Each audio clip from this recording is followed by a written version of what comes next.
Ah, le Nio. Salut. Ça va bien?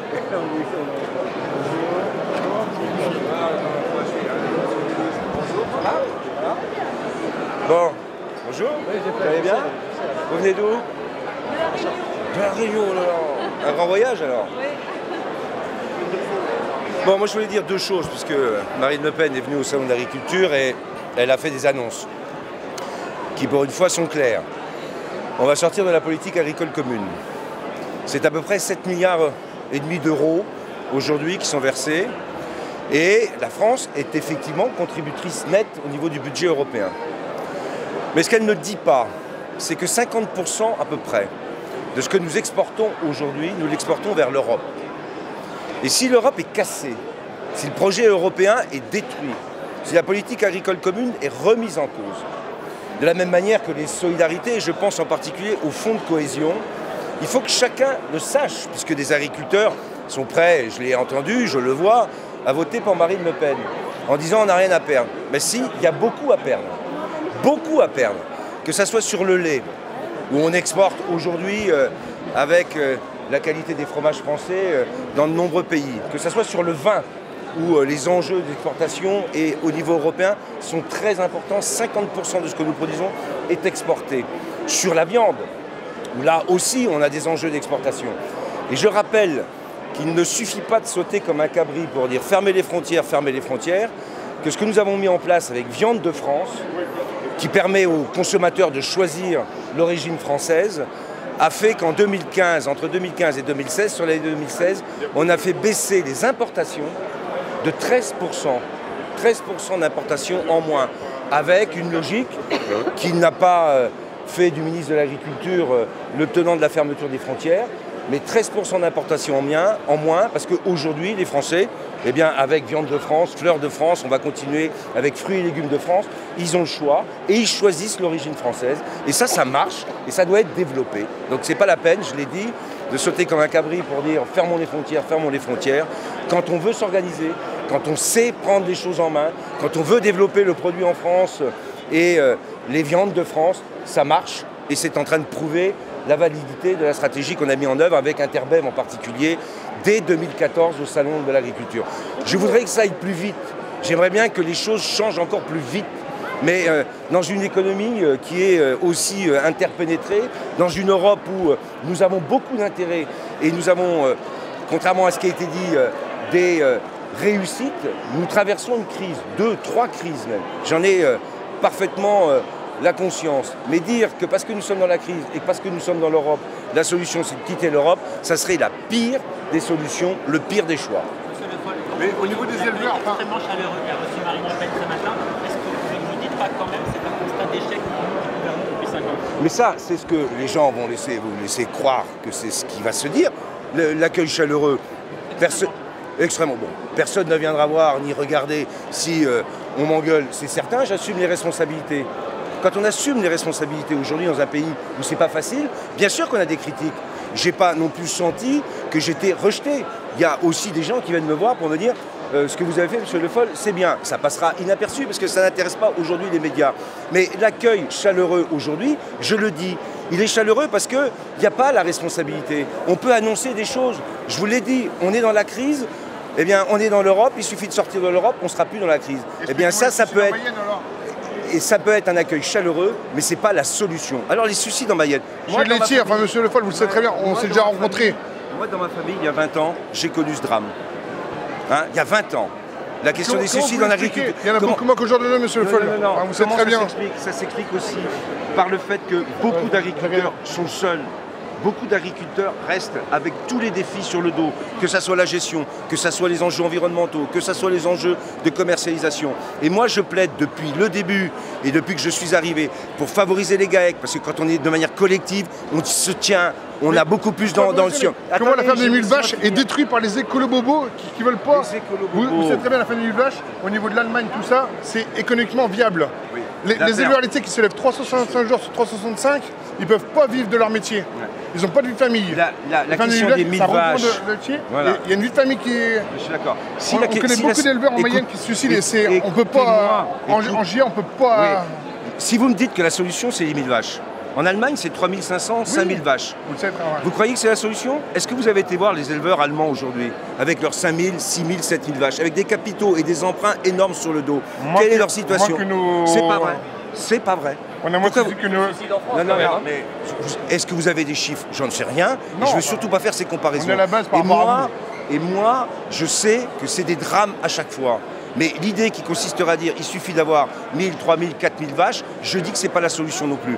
Et que la solution, c'est d'arriver à créer les conditions d'une exploitation agricole avec moins de capital pour avoir moins de fragilité et puis d'essayer de redresser des cours et des marchés qui ont été largement dérégulés. Moi, quand je suis intervenu sur le lait, il m'a fallu 9 à 10 mois pour arriver à convaincre en particulier les Allemands que la baisse de la production laitière à l'échelle européenne était nécessaire. Une fois qu'on l'a obtenu, on a un redressement, certes encore trop faible, mais un redressement quand même du système laitier et du marché laitier. Mais ça, qu'est-ce qu'un ministre qui a des responsabilités peut faire?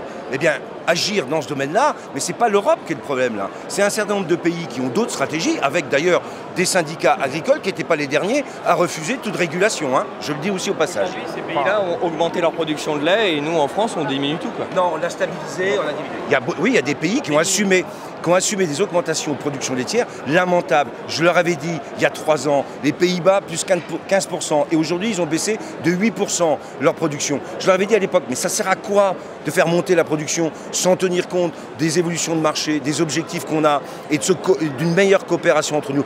Je l'avais annoncé, j'avais refusé qu'ils ne payent pas les sanctions, les agriculteurs, sur les dépassements de quotas entre 2009 et 2015. Ils ont payé 600 à 700 millions d'euros, ce qui nous a permis de débloquer d'ailleurs de l'argent pour les plans qu'on a mis en œuvre.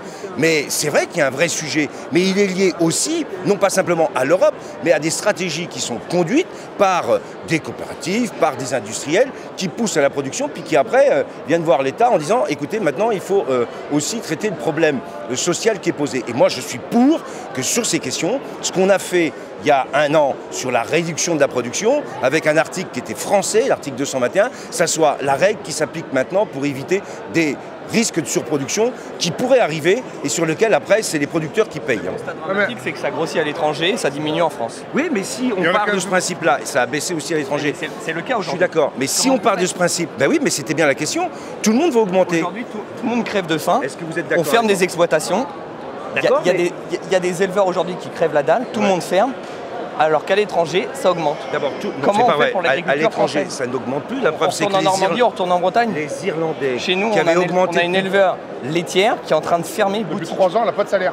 Tu trouves ça normal, non? Mais je trouve pas ça normal. Elle était en train de monter un méthaniseur et aujourd'hui, tous nos politiques et toute notre administration fait qu'elle est en train de couler la boîte. Pas vrai, et le projet. Ne dites pas ça, je vais aller chez vous. Bien sûr que je connais bien la Mayenne.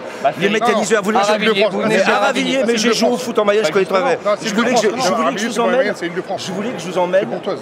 Je voulais que je vous emmène en Vendée avec les méthaniseurs que j'ai été inauguré. Combien il y a de méthaniseurs aujourd'hui en France? Vous connaissez peut-être les projets qui marchent, mais chez nous, ça marche pas du tout. C'est parce que chez vous, il y a des endroits où il y a peut-être des problèmes, il faut les résoudre. Mais ne dites pas que la méthanisation ne marche pas et qu'on l'a empêché. Parce que quand je suis arrivé, il y avait 90 méthaniseurs agricoles. J'ai mis en place un plan en 2013 qui a été relayé par Ségolène Royal. Après, on est à plus de 250 méthaniseurs. Ne me dites pas que ça ne marche pas. Non, on n'a pas dit ça. Les derniers éleveurs laitiers en Ile-de-France sont en train de crever. Et là, sur un méthaniseur. De la Mayenne alors. Non, au niveau de la Mayenne, il y en a énormément. Oui, mais ça, il y a des vrais sujets là-dessus. Mais sur l'Île-de-France, sur la partie laitière, alors là c'est un autre sujet, je ne sais pas où vous, enfin j'ai bien compris où vous étiez, mais là on peut regarder, mais la méthanisation, elle s'est développée, elle va continuer à se développer. Et d'ailleurs il y a des annonces qui ont été faites, je vous promets. C'est le drame et c'est pas le mais dites pas que c'est le drame. Et comment on peut résoudre les suicides, comment on peut le résoudre alors? D'abord, parce qu'il faut que la situation se... Mais bien sûr qu'avec les prix de marché aujourd'hui, bien sûr qu'avec les... Comment on peut les résoudre? Et puis deuxième, en remontant les prix et en faisant en sorte qu'on remonte les prix, oui. Combien on a de morts sur les morts? Non, mais c'est pas moi qui les ai sur les morts.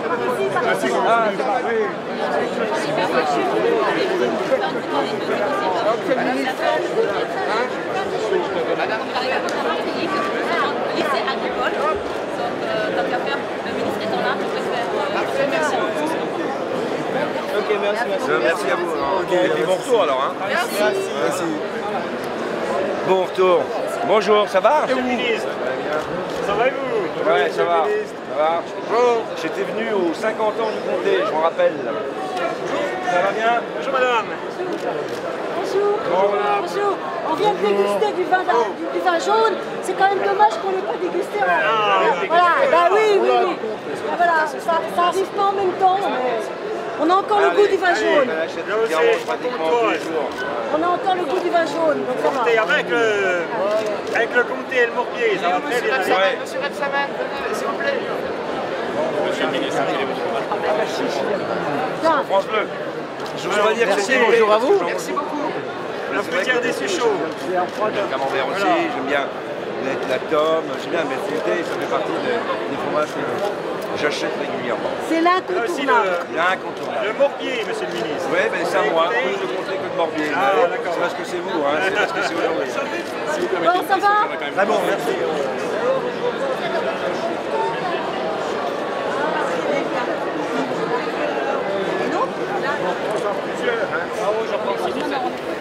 Ça va marcher la Rémi? Voilà, là on est sûr que ça va marcher. Attendez, monsieur le ministre. C'est vrai que les Martiniquais ils sont lents.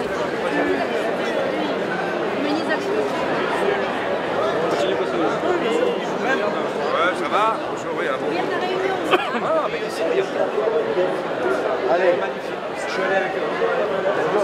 Avec le ministre, ça va là? On voit bien. Ça va? Bonjour.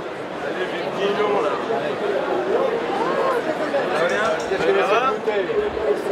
Bon, là, on est sur du... Ah oui, bah oui, un petit peu, genre, oui, bien sûr. Ah, bonjour. Il y a plus de monde qui regarde. Ah bon? Super, moi. Difficile d'arpenter les allées comme ça, monsieur le ministre? Oh, j'ai l'habitude, moi, maintenant. Ça fait 5 fois. 5 fois. Ouais, bonjour, ça va? C'est où là? On va pas y passer sans. Allez, Allez, tout le monde, voilà. on y est. Super. Vas-y. Installation dans une petite appellation de la Nièvre qui s'appelle les Coteaux de Tanais. Donc ce serait une installation progressive avec l'idée de planter un petit peu tous les ans. Combien d'hectares? L'idée, ça serait d'atteindre la SMA assez rapidement, d'ici 3 ans, et voir après en fonction des évolutions. Changer, justement, on n'est plus en SMI sur une surface, on est SMA sur l'activité, donc après, c'est à voir en fonction de la valeur de la production. Un projet touristique. Ouais, et puis alors, Dijon veut créer son propre clos, je crois. Hein. Ah bah oui, ouais. Donc on va faire en sorte de pouvoir donner quelques droits de plantation à Dijon. Ah bah ouais, c'est bien. Ouais. On va faire les côtes de Dijon. Les côtes de Dijon, ouais. Alors on est quoi? Hein? Oui, domaine de la Croix. Ouais, c'est bien, le domaine de la Croix. Et pour le moment, il y a Marc Soyard qui est là-bas. Mais on va continuer à développer sur ce qui était avant le Clos du Roi et puis Montrecu. Voilà. Et donc, voilà. Comment ça s'appelle avant l'AOC? DGP? Avant l'AOC, c'est DGP, c'est-à-dire délégation promotion, je ne sais pas quoi, enfin, provisoire. Provisoire, voilà. Qui va permettre de gagner du temps, parce qu'on ne peut pas passer à l'AOC comme ça. Ça donne une dérogation, ça permet d'avoir des plantations d'ici l'année prochaine, et puis après... Comment? Aujourd'hui, Dijon sont en Oui, grâce à lui. Il a décidé l'autre jour quand il est venu à Dijon. On va faire ça. Pas mal, Tu hein? vas regretter d'aller à Tanais là. Non, du tout, je suis natif de Clamecy, j'ai fait mon apprentissage au domaine de Bel Air et moi ça me paraît totalement logique. Il en faut du Nivernais, il faut du Clamecy, c'est la circonscription de François Mitterrand, je la connais bien. Monsieur Repsamen, quel est le truc de l'homme politique pour être autant sollicité par de très bons verres de vin et finir une visite comme ça sur ses 2 pieds? Être dans l'ambiance du salon de l'agriculture, aimer les viticulteurs, aimer les bons produits qu'ils font, aimer le vin, parce que nous sommes une région de vin à Dijon, voilà, et on va être bientôt une appellation d'origine contrôlée, et j'espère les côtes de Dijon. Et aujourd'hui, en tant qu'ambassadeur de votre région? Ah oui, je me perçois que comme ça, que comme ça. Je suis l'ambassadeur de ma région et je porte tous les produits du terroir, voilà. Merci, monsieur.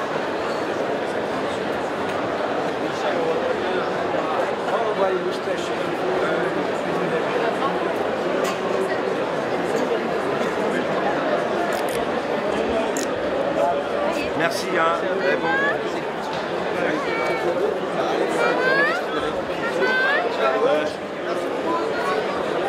l'agriculture.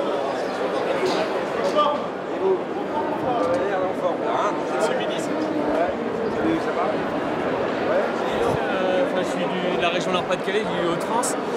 Et bon, il y a juste quelque chose que j'aimerais bien, c'est un jour, moi je ne critique pas votre action, mais c'est la politique de développement des zones industrielles.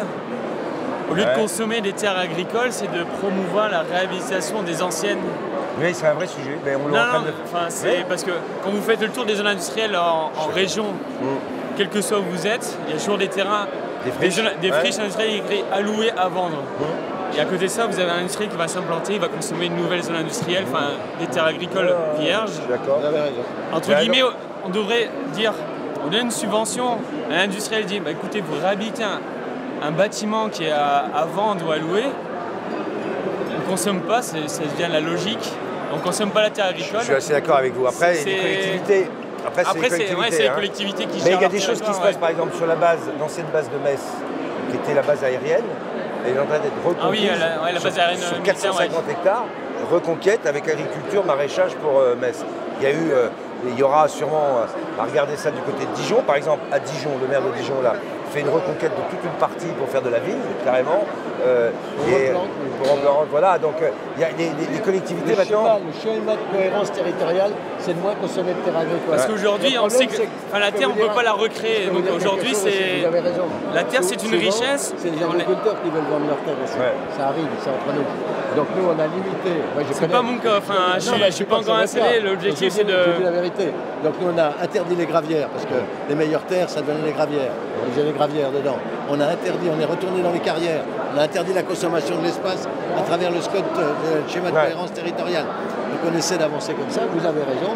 Il devrait y avoir en plus pour la reconquête des friches industrielles. C'est une cohérence dans la loi. Dans la loi, c'est marqué. On n'avait pas de capacité coercitive à le faire. On a créé ce qu'on appelle, c'est jamais joli, c'est les CDPNAF, c'est-à-dire des commissions départementales de protection des terres agricoles et naturelles et forestières, pour qu'il y ait un débat avec les collectivités lorsqu'il y a des SCOT. Elles ont un droit opposable lorsqu'on est sur des AOC, AOP, mais c'est vrai que la stratégie de gestion d'espaces agricoles et urbains est un vrai sujet. On a une exploitation, on a une terre, c'est très, très fertile. À côté de ça, on a réussi entre guillemets grâce à d'autres personnes parce que on a réussi à faire changer l'état d'esprit. Ok, on a dit non, c'est vrai, vous avez raison, il y a une zone qui a été vachement industrialisée, qui a été sinistrée. Aujourd'hui, on va essayer de reconquérir cette zone à attirer des industriels, mais franchement, ça n'a pas été facile. On est d'accord, mais c'est pas facile, parce que la pression des élus il y a les maires, aussi... les élus locaux, etc. Bah donc c'est pour ça... et puis eux, quand on leur dit... Je voulais juste vous interpeller là-dessus. Mais oui, vous avez raison. Parce qu'aujourd'hui, tout le monde, chaque ville, mairie, etc., voudrait quoi? Avoir cette petite zone industrielle, sa zone d'activité, etc., pour promouvoir... Schéma de cohérence territoriale. Demain, vous réunissez 3 mairies qui se mettent ensemble d'accord, on viabilise un terrain, 50 hectares, on fait un beau pôle d'activité, ok, on y va. Mais arrêtez de grignoter les petits terrains. Très bien. C'est vrai. Non mais c'est ça. Non mais c'est vrai, on le fait quand même. Ça avance.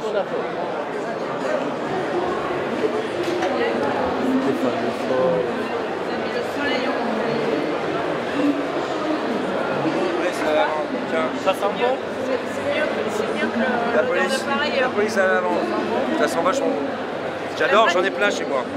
J'ai reçu pas mal, je sais pas qui c'est qui m'a envoyé ça. J'ai reçu parfum, lavande, eau de toilette.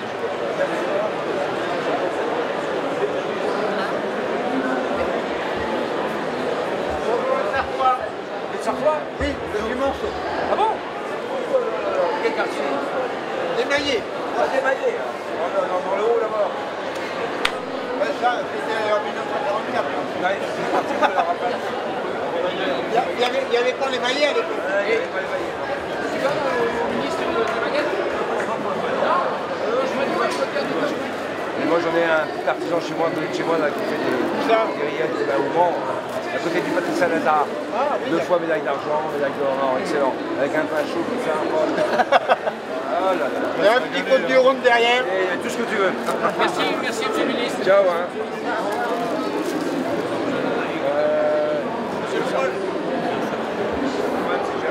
Financement, je sais, vous êtes à la patte vous? Non, je suis agricole. Ah ouais, non mais c'est bien. Je connais Philippe Pastoureau. Ouais, Pastoureau, ah ouais. Voilà, ah ouais. Vous le connaissez bien? Oui.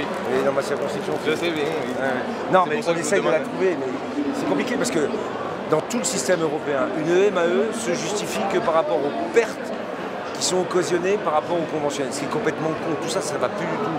Parce que la perte par rapport aux conventionnels qu'on est en conservation des sols, ça va de la perte. Ce qu'on fait, c'est de la biodiversité, c'est de la couverture, c'est du stockage de carbone. Donc, par contre, ce que j'essaie de changer, mais je n'aurai pas le temps de le faire, mais c'est d'essayer de changer la PAC pour que les aides intègrent sur des critères couverture, microbiodiversité et matière organique, ce qui se fait de mieux. Et moi, je suis un fervent...